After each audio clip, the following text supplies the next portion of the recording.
Welcome to We Are Montgomery Township, the podcast where we keep you informed and engaged about what's happening in Montgomery Township in Montgomery County. Today we have Montgomery Township Supervisor Tanya Bamford and North Wales Area Library Director Jennifer Koch in conversation with Montgomery Township Manager Carolyn McCreary. Welcome back to our podcast. I'm Carolyn McCreary, Township Manager. With me today are Tanya Bamford, Montgomery Township Supervisor. And I am Jennifer Koch, Director at North Wales Area Library. Well, thank you both for being here. I think this is a really important podcast for everyone to learn more about the library and also your role with it, Tanya. So I'm going to start with you. What drew you to serve as a board member? You have a lot going on in addition to being a Montgomery Township Supervisor, which is a 6-year term. You were also liaison to a number of committees as a result of that. You have a professional presence. You work. Small business owner. Yes. You have a family, who you've raised, but still are actively involved with. So out of all the things that you could have gotten involved with, why the library? Well, I was approached by the former director, Jane Blackledge, and she sent me an email knowing that I had an interest in the library and, sort of a passion for the library. They had a board position to fill and wanted to know if I knew anyone who might be interested. And I said, well, I don't know if you're asking if I would be interested, but yes, very much so. And it really has to do with my childhood local library that I spent countless hours in. It was just sort of a place of wonder and learning, and I have such fond memories of that experience, that time frame in my early childhood, associated with that library. So I thought if I had an opportunity to give back to our community's library, and so that we could continue to offer those types of experiences for the residents of our community, that would be time well spent.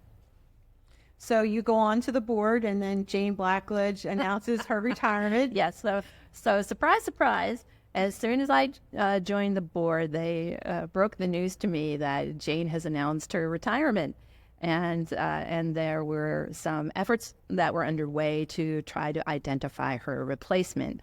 Unfortunately, those efforts stalled.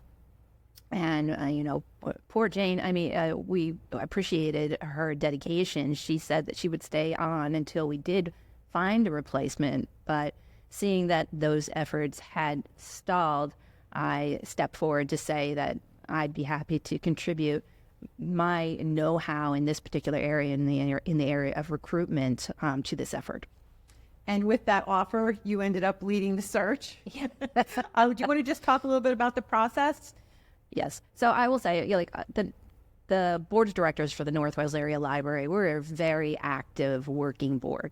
And everybody has their area of expertise that they bring to the table. As someone who has been a business executive and a small business owner, though, recruiting is something that I have a lot of firsthand experience with. In fact, I, participated in the recruitment effort for you, Carolyn, when we hired you for the township. But, that's what you do when you serve on a board of supervisors or you serve on one of these nonprofit boards. You bring your expertise to that role, and I had expertise to lend in this regard, and so I was happy to step forward and lead this recruitment effort. And it led us to hiring Jennifer Koch. So what attributes were you looking for to determine the best fit for this particular library? Because obviously this library is very near and dear to your heart, as well as a lot of community members. You weren't just going to fit anybody in. It wasn't so much, fit this person into this slot, so much as find the person who was going to fit with our community as a whole. Yes. So the library holds such a special place in so many people's hearts, just like I have that wonderful memory. I feel so nostalgic about my experience with the Henry Inman Library in Colonia, New Jersey. So many people feel the same way about North Wales Area Library. And we're also very fond, obviously, of Jane Blackledge, the former director, who really spent her adult life helping to build and grow that library. And so we knew we needed to find someone really special who had the right attitude and enthusiasm and energy around the library and building on the great foundation that Jane had established for the library. But one of the other keys to this process is that based on funding requirements, we needed someone who held a master's degree in library and information sciences. So that was one of the prerequisites for the position, that we needed to not just recruit a wonderful person who had library experience, but they also had to have this master's degree. Those people, those candidates are kind of few and far between. But we went forward, we moved forward, casting our net, using the tools that were available to us for recruiting purposes. But I also, used LinkedIn. So it wasn't just, we used Indeed as our recruitment tool in this effort. But I was also reaching out in my network, to make sure that everyone who I came across who could be of influence and who could help us identify people who would be qualified and maybe interested in this role were aware of the opening. One of the challenges that we faced too was that there were several other libraries also recruiting to fill their director positions. So there was a lot of competition, for people who would be qualified for this role who had that same degree, because every library has that same requirement based on the state funding sources that require us to have someone in the role who has that master's degree. So before we formally introduce Jennifer, how did you know she was the one? I remember you were telling me you were excited that you found somebody, and I could hear it in your voice on the phone. So Jennifer really set herself apart from the pack in a lot of different ways. Not only the way she engaged throughout the entire process, just checked all the boxes for me. She demonstrated a level of professionalism. She sent follow-ups to every interaction that she had with me. She asked great questions throughout the entire process. And she showed up for one of our major fundraisers. We do the Taste of Montgomery County. All of the candidates knew about this event. She was the only candidate for the position who actually attended.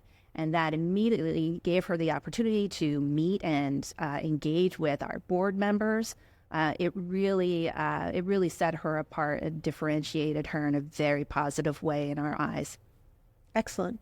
So Jennifer, let's start basic. Give us a brief bio, professionally, personally, whatever you're comfortable sharing.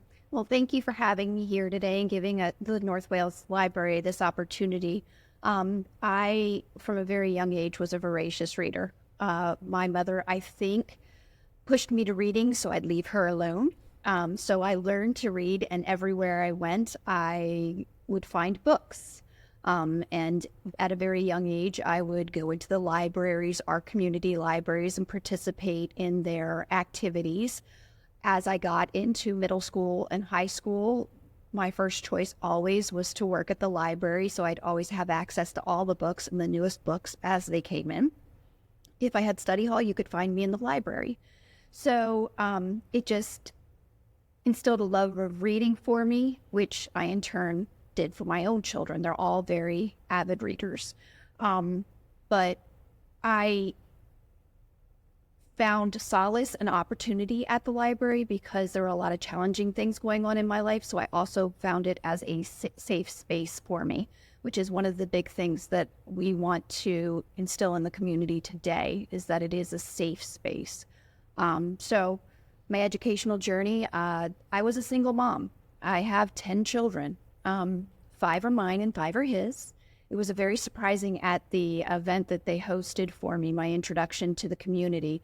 I was a single mom. I had been abused, and I was raising children on my own. And I had someone step up to me and say, "You're worth so much more than you think you are." And they started me on the path of higher education. So I went to Reading Area Community College, where I focused on anthropology. And it is at Reading Area Community College that I met Severn Fairman, who would become my mentor. Severn Fairman was a Holocaust survivor. And I was speaking at a gala one night, and I had hot pink hair and very silver hair, and I was wearing a teal ball gown.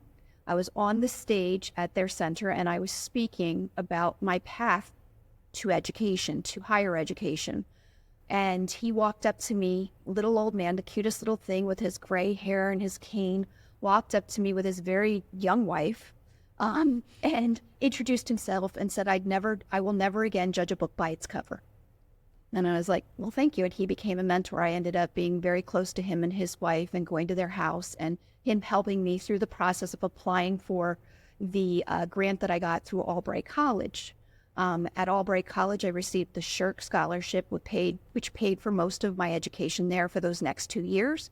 I started in education and then went general because I just wasn't sure what I wanted to do.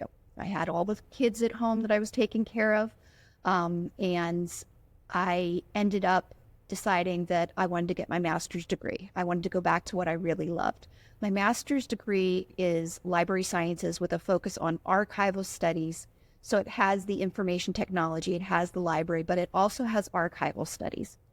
So I ended up I was doing an internship at the Berks History Center, and it is there that I met my second mentor, Carl Blos. Carl was a volunteer there who does a lot of work in genealogy. And he walked up to me and introduced himself, and he says, have you ever been to Bethany Children's Home?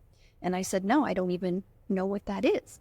He said, well, come and see it. If you like it here, you're going to love it there. And I went and I never left. They actually created a position for me where I was the archivist as well as the alumni coordinator and part of the development department. So I do a lot of fundraising. So I was responsible for their entire archival collection. So my historical background and working in my master's degree area, it was great for 6 years. It really was. I had a wonderful time. I had a wonderful group of people that I got to work with, the youth that we serve.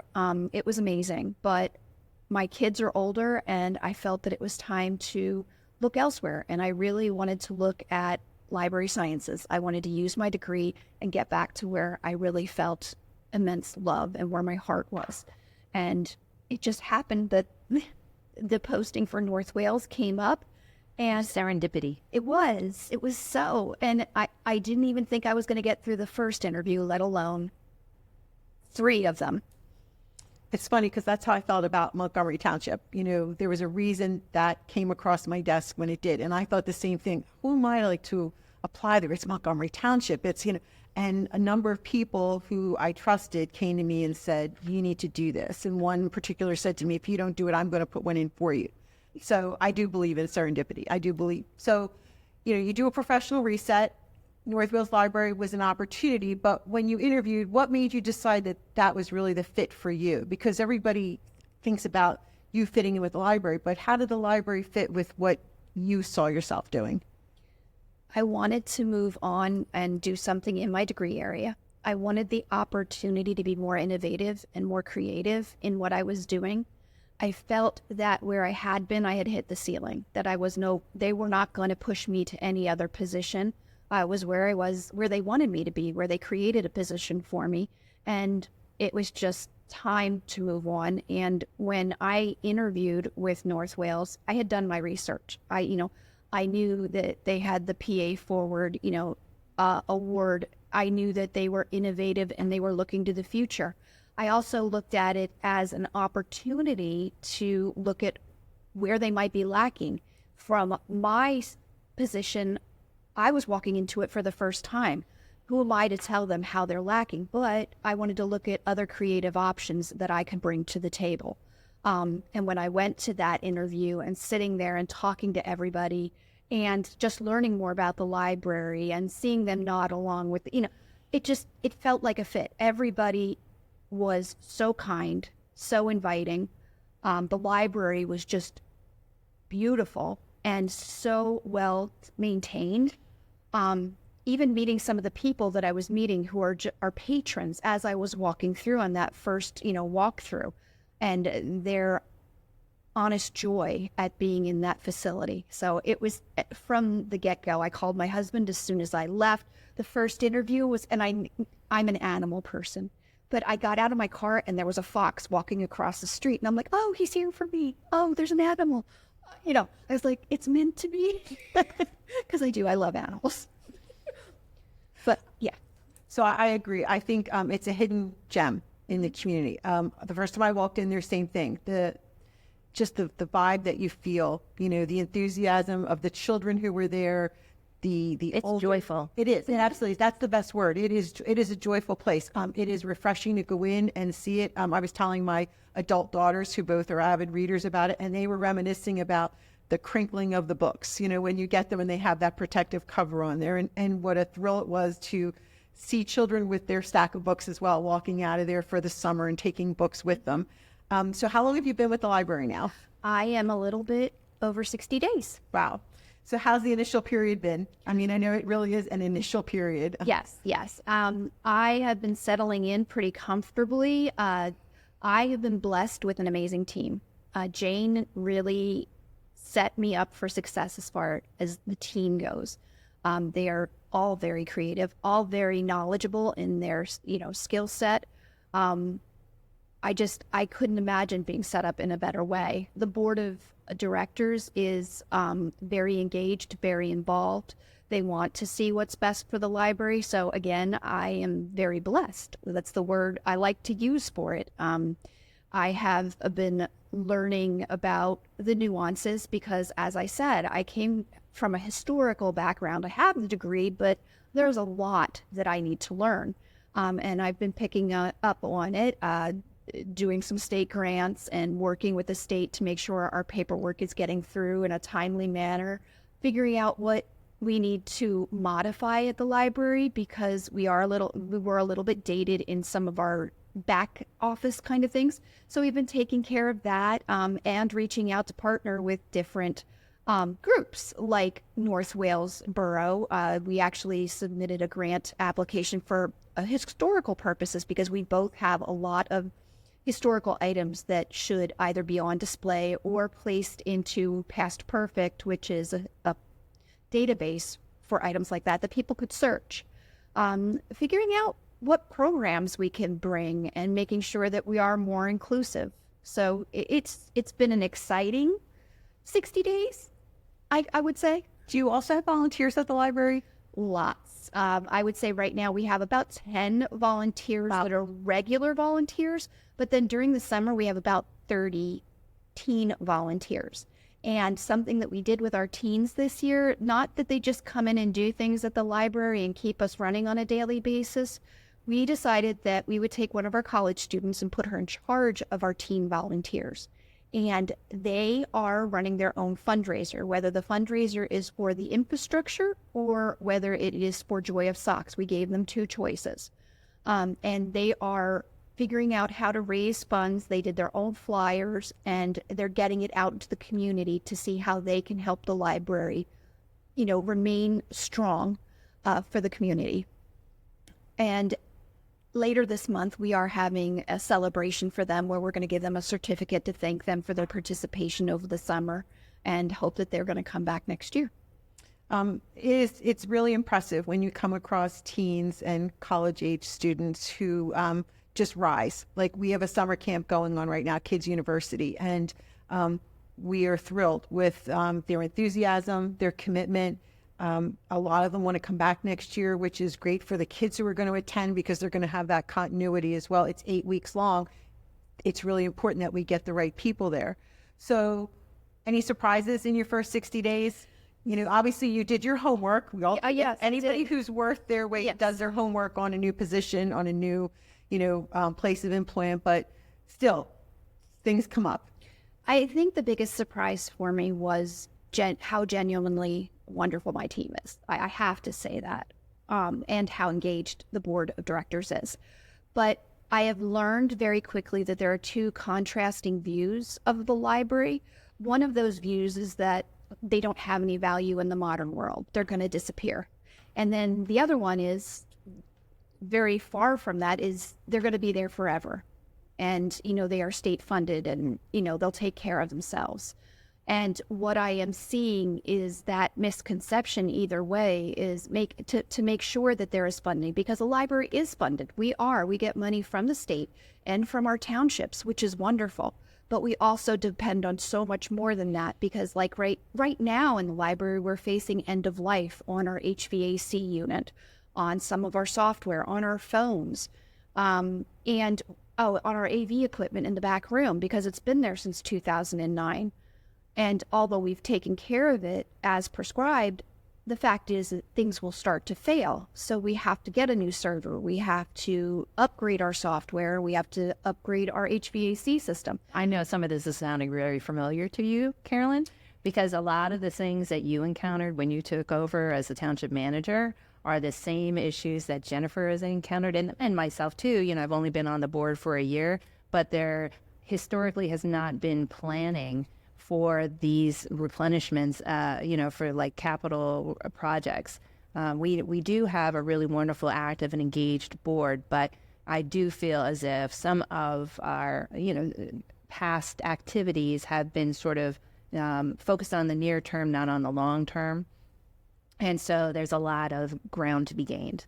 Well, we tend to do that a lot. We, even in our homes, we do the things that are forward facing, and in the meantime, that little leak that's in the roof, we just hope that this won't be a bad winter. And, so I totally understand that. And I think the emphasis on your team is commendable because no one can do it by themselves. And again, I am very fortunate. The people that I came in to work with are the best there are in their positions they're in. They make every day a joy to come in, regardless of what's going to come across my desk, what's suddenly not going to be working. So I totally understand that. And what you were saying about libraries really resonated with me because, the book Bowling Alone, how we don't do things as a group anymore. We, it used to be reading groups. And, I remember my daughter worked at Borders when it was in Montgomeryville, and she talked about women coming in and sitting there in the chairs and knitting and just catching up with each other. And we've sort of gotten away from that. But I feel like the library is like the great equalizer. It doesn't matter your race,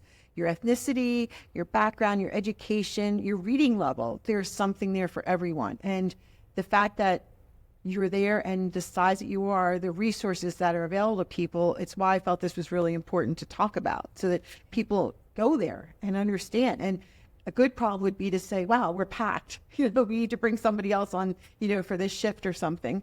How do you see it playing in our community as the role of the library? I see it being more of a hub. We do have our community room that can be used by outside, groups to come in, that huge community room in the back. I see the programming changing and evolving to be more inclusive and making sure that we're throwing our net a little broader into the community. One of those, we are looking at some neurodivergent programming we had a parent actually who is volunteering for us right now. And his biggest issue is that there's just not that kind of programming out there where he can bring his daughters to the library and they can feel safe and they know that it's okay, with those weighted blankets or fidget spinners or whatever the case may be. So we're looking into that to bring that in. One thing that we did, we started our story walk. Our story walk was historically put out around our building in English. This time we also added Spanish. So it's in English and Spanish. And then Mayor McDevitt is actually our next story walk, he's going to sign for us as well so that we have we're being more inclusive of the community that we serve. We added the paranormal night experience. It's a different... Yes, I was waiting for you to bring that up. I'm so excited for this. Eric Mintel and one of his investigators, Dominic, they're coming to talk about their paranormal investigations that they've done. And we're doing this in November. We couldn't fit it in October, but we are doing it, and we're bringing in a tarot card reader, and we're bringing in My Favorite Minerals, which sells some of those gems and I want to say crystals and things like that. She's jewelry and all that kind of stuff. So we're bringing in some different individuals. We're actually allowing people to schedule their time with the tarot card reader or the medium so that they get individual time so that they can ask their own questions. And we're going to have some light fare there, and it'll be at night. We're going to try to make it fun and maybe a little bit spooky. I don't know, but it's something we're trying, and we have already sold tickets. I think it's just a great way to highlight that there's really something for everyone at the North Wales Area Library. And even though the name has North Wales in it, I would point out that this is a community resource for the entire North Penn area. So if you're in Montgomery Township, if you're in Lansdale Borough, North Wales Borough, if you're in Upper Gwynedd Township, Towaminson, or Hatfield, you can absolutely take advantage of all the resources that are available at this free public library. So you talked about the board being engaged and active. Tanya, obviously you haven't been on there long, but what's their tone? Like what are they seeing in their vision for the library? Obviously now they know there's some practical things that need to be addressed, but what do they see the library being for the community?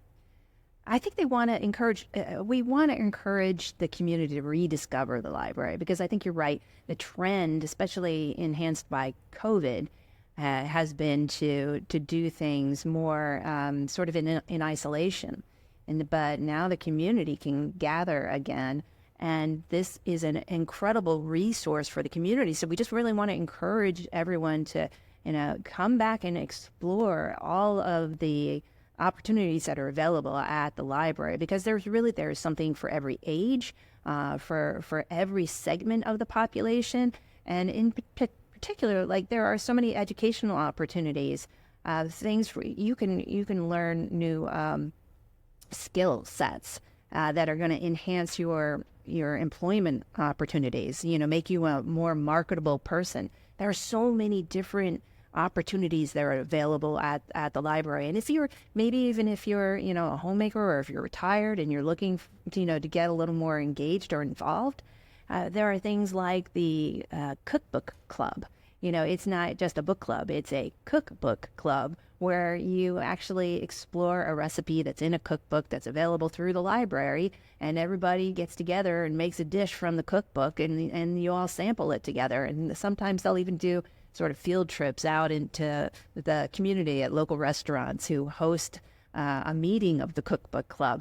I mean, that's just one program out of like dozens. I mean, it is incredibly active, incredibly rich, so many different programs for people of all ages. And we just really want people to come back to the library, explore what's available, and again, for free.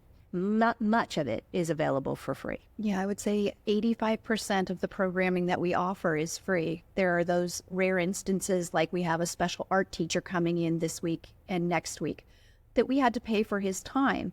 The paranormal night, we're selling those tickets. But for the most part, Lego Club, Pinochle Club, Bridge Club, Book Club, Chess Club, other than buying your book for book club, and we try to keep those books $10 or under, everything is free.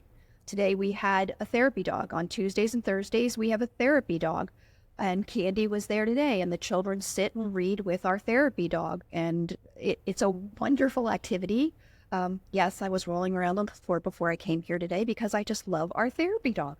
Well, you need to come over to our rec center, which is diagonally from us in our building. We have Birdie, who is a lab, and she is everybody's therapy dog. All you have to do is walk in there, and she is right up next to you. And Floyd, our director, actually has lint rollers in there, because most of the times when you walk out, you're going to need it. But we totally get that. And, you mentioned people coming back after COVID.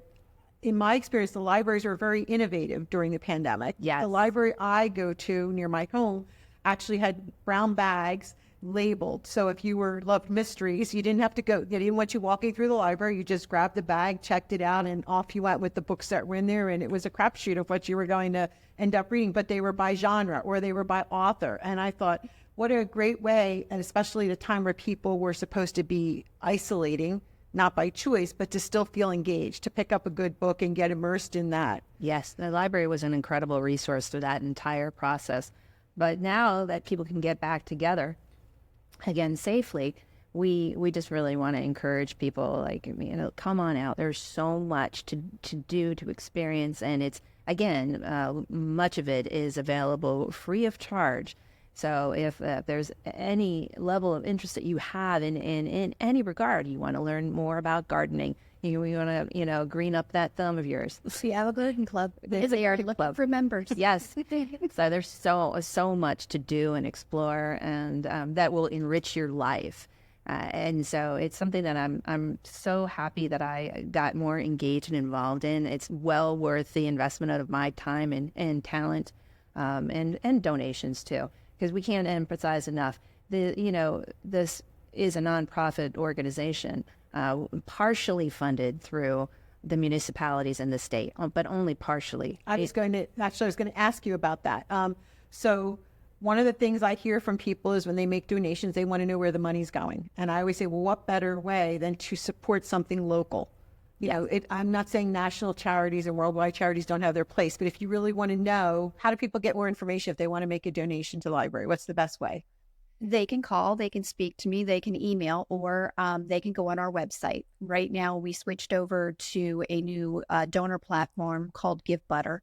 And we are using that because it allows us to line out each campaign. So you know exactly what you're donating to. Are you donating to books? Or are you donating to infrastructure? Are you donating to the Jingle Cash campaign? What speaks to your heart, because that's what we want. We want people to put their money where it speaks to them most. So for example, if you work for a large corporation, we have a large corporation that they match their employees' donations to the library. So if you're listening now and you want to know how you can help, offer it to your team, offer it to your employees that, you can do a matching donation if they're going to donate to the library. But I think the best thing that anybody can do is come to the library, talk to myself or one of the team members, get a tour, and learn about what we have going on. So, and our address is? It is 233 South Swartley Street in North Wales. I know that now. That's pretty good. You got to memorize a lot, Yes. When you're in a new position like this. And our URL for our website, if you want more information about North Wales Library, www.northwaleslibrary.org. And our Facebook page, which is North Wales Library Facebook page. I don't know probably facebook.com, but it's / North Wales there you Library.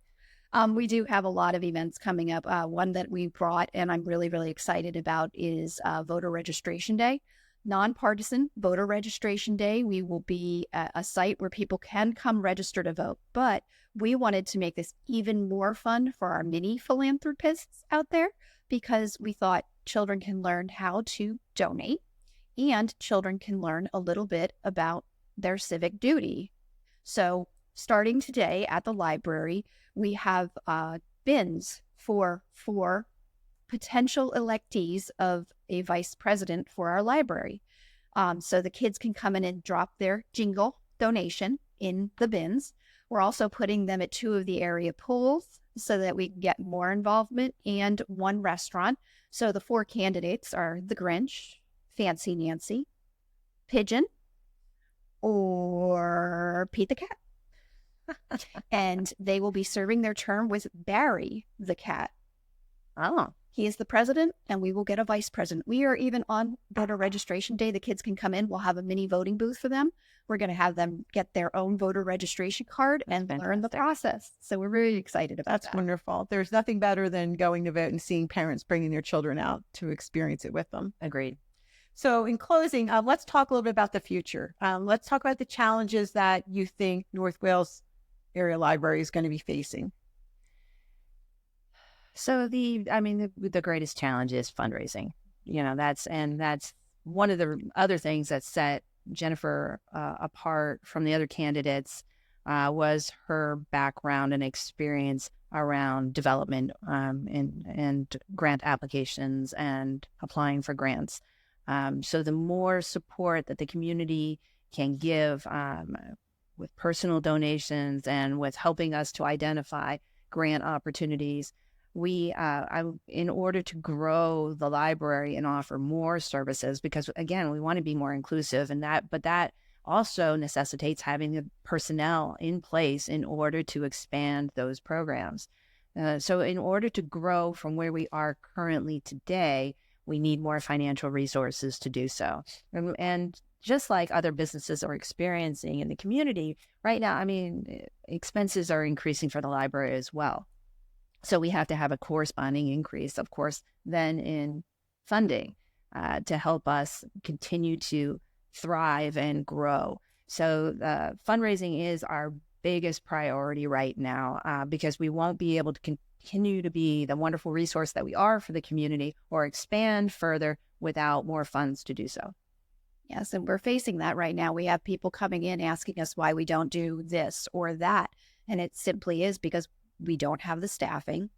They want to know why we're not open longer hours or why we're not open on Sundays. And unfortunately, we just don't have the staffing or the funding to make that possible at this point. So again, I invite individuals to come in and learn more about the library. Check out our Facebook, check out our website, call, talk to us. We can give our elevator pitch and, try to encourage you or your corporation to really support your library. I mean, look at your budget line, and we're in your community and we're serving the people. We're serving the people that you work for you. How can you help out your community library? Well, that was wonderful. Thank you both for your time. Thank you so much for having us. Very appreciative.